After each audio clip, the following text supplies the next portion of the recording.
Gostaria de dizer, primeiramente, que é um prazer estar aqui com todos vocês para poder falar um pouco do que o Fundecitrus vem fazendo na questão de ajuste de volume de cauda e, principalmente, o que a gente traz aqui de inovação, ou seja, para trazer o que a gente tem para trazer o citricultor para a era digital, né? Então, vou mostrar alguns trabalhos que vêm sendo desenvolvidos.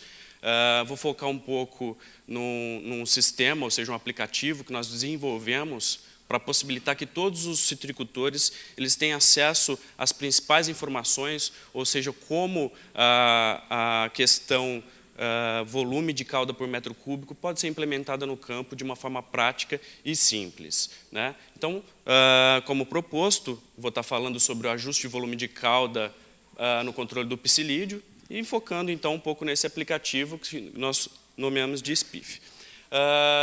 Quando a gente fala de ajuste de volume de cauda, nós também temos que nos atentar, né, que a citricultura ela vem de um processo evolutivo, né, na questão de adequação do volume. Então, se nós pegarmos desde a década de 70, né, onde fazíamos volumes de cauda extremamente excessivos, né, então há relatos de volumes próximos de 20 mil litros por hectare. Isso veio reduzindo com o decorrer dos anos e só a partir dos anos 2000 que se intensificou bastante trabalhos em tecnologia de aplicação e possibilitou, então, todos os citricultores a trabalhar com volumes mais adequados, reduzindo, então, desperdícios, contaminações do meio ambiente e assim por diante. Não só em relação a volume de cauda, mas nós também tivemos uma evolução nos equipamentos utilizados nas pulverizações. Na década de 70, como por exemplo aqui, não se usava turbopulverizadores, e sim pulverizadores de pistola, na qual os citricultores eles poderiam trabalhar com 2 aplicadores aqui na região do ponteiro e mais 2 na região que iriam caminhando aqui, pulverizando do meio para baixo da planta. E o padrão de qualidade daquela época era o quê, gente? Era ver a planta escorrendo, né? Nós tínhamos que, para certificar de que o controle seria efetivo, o citricultor, então, ele tinha que ver, então, a formação de a gente chama de uma pocinha na região do tronco, que era para garantir que aquela pulverização ia funcionar. Só que muita coisa mudou no decorrer dos anos, né? Principalmente o surgimento de outras pragas e doenças, porque nessa época eram feitas pouquíssimas pulverizações, uma ou alguém nem fazia pulverizações para controle de pragas e doenças nessa época. Porém, só na década de 90 nós evoluímos um pouco, né, e começamos a utilizar o quê? Os turbopulverizadores, porém, de uma forma, e a tecnologia veio, porém, as informações não caminharam juntamente com ela.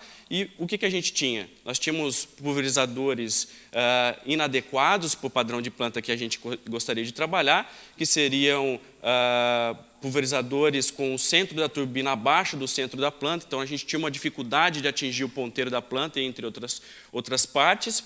E também não houve uma adequação do volume de cauda. Então, nós tínhamos aqui um tipo de pulverização que proporcionava esses altos volumes, porém não houve uma adequação do volume para que possamos trabalhar com esse tipo de equipamento. E só a partir, então, da década de 2000 que começou a evoluir a questão dos equipamentos e os estudos de volume de cauda também, no qual possibilitou a gente trabalhar com bicos ou pontas de menor vazão, e essas pontas nos possibilitando também trabalhar com um padrão de gota mais adequado, que possibilitassem os citricultores colocar o produto dentro da planta e atingir realmente o alvo desejado, não necessitando, então, de volumes muito excessivos para que a gente conseguisse, então, atingir o centro da planta.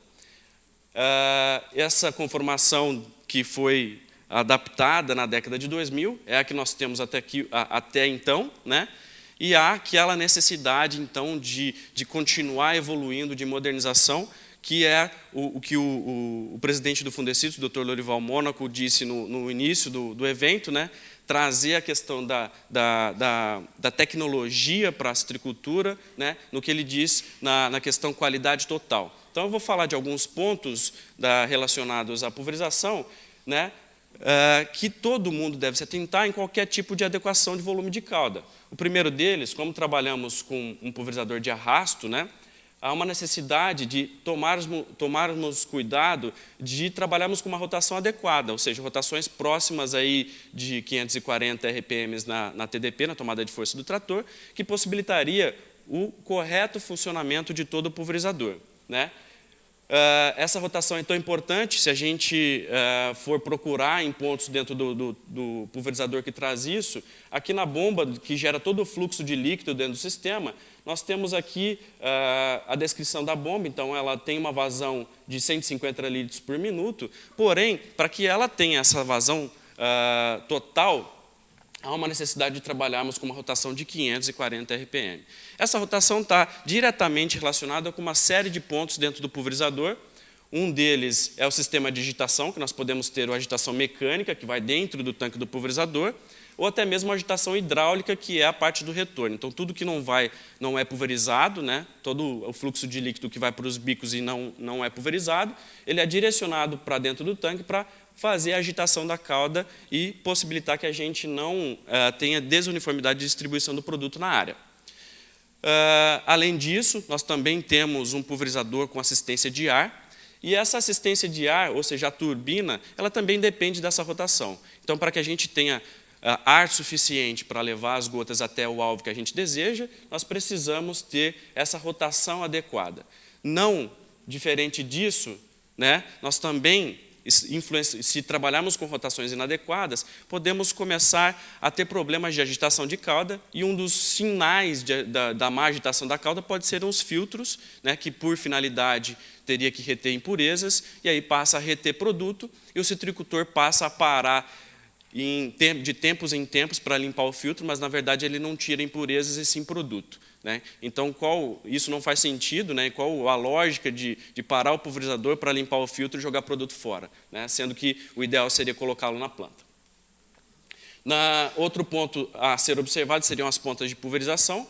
Pontas não desgastadas e o uso correto delas proporciona tamanhos de gotas adequados, que faz com que a gente então consiga colocar o produto no alvo. E exemplos como esse, de pontas extremamente desgastadas, se nós temos uma variação alta de volume aqui, tamanho de gota já foi faz muito tempo. Então, são pontos importantes a serem levados em consideração.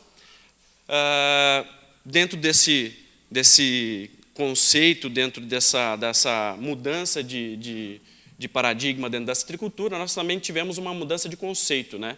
Antes se falava muito em volume em litros por hectare, litros por planta, ou até mesmo plantas por tanque, e hoje nós falamos o quê? Em volume em ml por metro cúbico de copa, né? Isso veio para facilitar, porque se a gente traz uma informação para vocês, basta vocês dimensionarem as suas plantas e fazerem os cálculos para saber quantos litros por hectare você teria que aplicar, sendo que a gente simplesmente, com uma informação, consegue passar isso para vocês. O Marcelo falou na palestra anterior, né, dos trabalhos relacionados a volume de calda, então nós chegamos aí que dá para reduzir o volume em até 25 ml por metro cúbico, caso a gente queira trabalhar com intervalos menores de aplicação. E não há necessidade, por exemplo, de trabalhar com volumes superiores a 40 ml por metro cúbico, né? E também, essa pulverização, principalmente focada para controle do psilídeo, ela pode ser feita com velocidade de até 7 km por hora, né, que possibilitaria a gente ganhar um pouco de rendimento operacional, se atentando sempre a trabalhar com gotas finas, em torno de 150 micra, e uma cobertura próxima aí de pelo menos 30% na parte externa da planta. Esses estudos mostraram o quê, gente? Que é possível um ganho de até 20%, um ganho de 20% no operacional, uma redução de até 50% dos custos e uma economia aí do que o padrão dos citricultores fazia na época desses estudos, uma economia de 70% de água e de produto. Onde o citricultor tem acesso a todas essas informações? Nós temos um manual de tecnologia que traz todas essas informações, como regular, como trabalhar a tecnologia de aplicação nas propriedades, e também temos o SPIF, que é o Sistema de Pulverização Integrado do Fundecitrus, o qual a gente pode, então, ter, o citricultor pode ter um acesso bem fácil, né, a todas essas informações passadas anteriormente, na qual está distribuído gratuitamente a todos vocês, uma versão online, né, que você pode acessar a página do SPIF e usá-la online, ou até mesmo baixar o sistema no seu computador e utilizar, ou no seu celular. Então, o aplicativo ou o sistema, a versão para computador, você pode baixar no site do Fundecitrus, né, lá na área de tecnologias, ou até mesmo no próprio site do SPIF, que é spif.fundecitrus.com.br, e a versão web também acessar no mesmo endereço. A versão para celular está disponível para todos os sistemas operacionais, então você pode entrar em qualquer loja de aplicativo e baixar o sistema. Basta o citricultor fazer um pequeno cadastro para ele começar a usar o sistema, que consiste no quê? Nós temos algumas funcionalidades, sendo que a principal delas é aqui dimensionar pulverização, no qual o citricultor ele pode calcular o volume de cauda, né, em função do volume de copa das plantas, lá tem todos os campos para ele inserir as medidas das plantas dele, escolher o produto, porque nós também temos aqui dentro todos os produtos registrados, ou seja, que constam na lista PIC, em que os citricultores podem utilizar. Cálculo de dose, produtos que nós já temos dose por metro cúbico lá, também o sistema auxilia o citricultor a calcular dessa forma. E também a calibração do pulverizador. E, por fim, a geração de um relatório, que, quando o citricultor chegar até essa fase, ele pode futuramente voltar aqui no histórico e rever os dados armazenados. Aqui, simplesmente, se ele quiser calcular o volume de copa, o sistema ajuda ele a calcular, só ele inserir as informações. Se ele quiser simplesmente calibrar o pulverizador, para ver se ele consegue aplicar aquele volume, aí nós temos essa outra funcionalidade. E caso a pulverização já tenha sido realizada, ele pode inserir os dados aqui e o sistema vai mostrar para ele em relação a volume de cauda, dose, o que ele está, como a pulverização dele se pode estar, como que eu posso dizer, se a pulverização dele, que ele acabou de realizar, como ela se encontra nos padrões em que a gente encontrou nesses estudos. Todas essas adequações de volume de cauda, gente, elas também possibilitam o quê? Possibilitam a gente melhorar o nosso dimensionamento de máquinas. Trouxe um exemplo aqui para vocês. Se a gente pensasse numa área de 500 hectares, com plantas adultas, aí um pomar em torno de 30 mil metros cúbicos, o espaçamento médio aí de 7×3, né? Um tempo de reabastecimento, ou seja, o reabastecimento até relativamente perto da área que está sendo pulverizada de 30 minutos, um intervalo entre aplicações de 15 dias e perdas por manobras aí em torno de 18% a 20%, que seria o trator sair do ponto de pulverização para entrar na outra linha de pulverização, e um tempo de deslocamento diário, ou seja, de ir lá do centro de serviço até a área ser pulverizada, depois retornar para o almoço, ou até mesmo somente no fim do dia de 2 horas. Se a gente pensar em toda essa adequação, se comparar com o padrão aí de um produtor pequeno ou médio, né, que trabalha com volume de cauda perto de 50 ml por metro cúbico,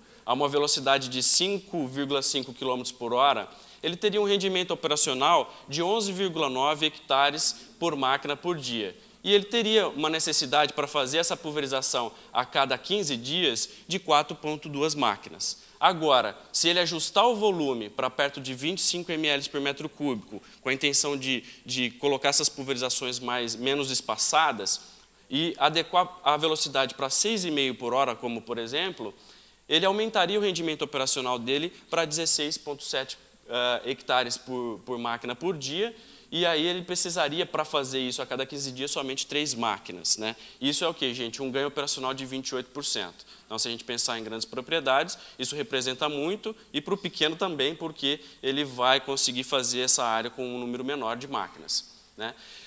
Não só toda a questão de adequação do volume de cauda, a questão de como usar as informações geradas pela pesquisa, há necessidade também do citricultor se atentar como dentro da propriedade, o dia a dia dele se está sendo feito. Porque não adianta nós trabalharmos com prazos curtos de pulverização sem que a gente não consiga fiscalizar, ou seja, auditar como isso está sendo feito no interior da propriedade. Então, um trabalho que a gente vem realizando, o Fundecitrus vem ajudando os citricultores a identificar essas falhas, seria de como isso está sendo tratado dentro das propriedades. Então, se a gente pensar no primeiro ponto, né, que a gente também não pode esquecer da questão de segurança, a proteção de partes móveis dos pulverizadores, elas são meio que deixadas de lado, né, e são extremamente importantes para evitar acidentes. Então, a ausência do protetor de cardan, aqui do cardan, ela é constante, então há uma necessidade de se atentar a isso, até porque pode gerar algum tipo de multa, né, de ônus aí, em decorrência de alguma fiscalização. Outro ponto importante é relacionado à vazão das pontas de pulverização. Nesse trabalho que a gente vem fazendo, 27% dos pulverizadores que a gente que eu consegui analisar, na verdade, eles apresentam uma vazão desuniforme, ou seja, 42% das pontas elas apresentam um desgaste acima de 10%. Outro ponto é em relação aos intervalos, que todo mundo falou, que, por exemplo, o Renato disse em relação à intensificação do manejo de borda, o manejo diferenciado, e mesmo com toda essa pressão da doença e toda essa informação que é trazida aos citricultores, ainda há exemplos de chegar que, teoricamente, a pulverização é feita a cada 15 dias, mas só que na prática a gente vai analisar os dados, ela é feita a cada 20 ou 30 dias, ou aquelas pulverizações que são feitas a cada 30 dias, elas trabalham, na realidade, elas são feitas a cada 40 dias. E também, né, pulverizadores, devidamente com a sua manutenção em dia, possibilitam um trabalho mais preciso no campo. Então, não é comum a gente chegar num pulverizador e o pulverizador não ter, então, a câmara de compensação, ou até mesmo trabalhar com filtros ou mangueiras entupidas, e aí a gente vai fazer a regulagem no momento da pulverização e a gente encontra situações como essa. Então, são situações corriqueiras do campo que possibilitariam a correto trabalho no campo, possibilitariam, então, a gente trabalhar com isso mais precisamente. E o que o Fundecitrus tem aí para trazer de novidade em breve para vocês, né? É um novo sistema, né, que ajudaria todos os citricultores na gestão das propriedades, no qual o citricultor, da mesma forma como o Alerta, como o SPIF, ele vai fazer um breve cadastro e lá ele vai poder importar o seu polígono, ele vai poder cadastrar os seus talhões e também fazer a parametrização de todos os intervalos de pulverização, intervalos de inspeção, inserir os dados das propriedades dentro desse sistema e depois ele conseguirá visualizar através de mapas, né, se os períodos de pulverização, por exemplo, para HLB de borda estão sendo feitos dentro do tempo ou não, e assim por diante, ou até mesmo gráficos e mapas de incidência de HLB dentro da propriedade, possibilitando também a geração de relatórios, que aí vai permitir que o citricultor trate esses dados de uma forma mais correta, e também uma integração com outros sistemas, como o alerta fitossanitário, que vai ser falado em alguma palestra mais adiante, também ações externas, né, que é um outro aplicativo que o Fundecitrus está disponibilizando aos citricultores, no qual vai ajudá-los a gerir essas ações que são feitas ao redor das propriedades, e também ao SPIF, que é o sistema que eu acabei de dizer para vocês. Então, isso é o que o Fundecitrus tem hoje de inovação tecnológica, mas, voltando na questão de qualidade total, há uma busca aí por inovações, e os citricultores, até alguns produtores já trazem telemetria, ou seja, GPS, tecnologias embarcadas dentro dos tratores e dos pulverizadores, para que a gente consiga ter uma gestão melhor do que está sendo feito no campo. E a modernização, gente, só vem através de demanda. Então, se a gente começar a ir atrás de demanda, né, porque como a citricultura, comparado com outras culturas, é uma cultura relativamente pequena, não há tanto interesse em investimento em máquinas e equipamentos. Mas o citricultor, e na busca aí de sustentabilidade dentro do sistema, vem buscando inovações, e essas inovações vêm possibilitando muito. Então, a telemetria e alguns outros pontos vão ajudar aí o citricultor a ter um manejo mais rápido, ou seja, vai ter um acesso à informação mais rapidamente e conseguir mudar ou corrigir algum problema que esteja ocorrendo no campo. Agradeço a atenção de todos. Muito obrigado.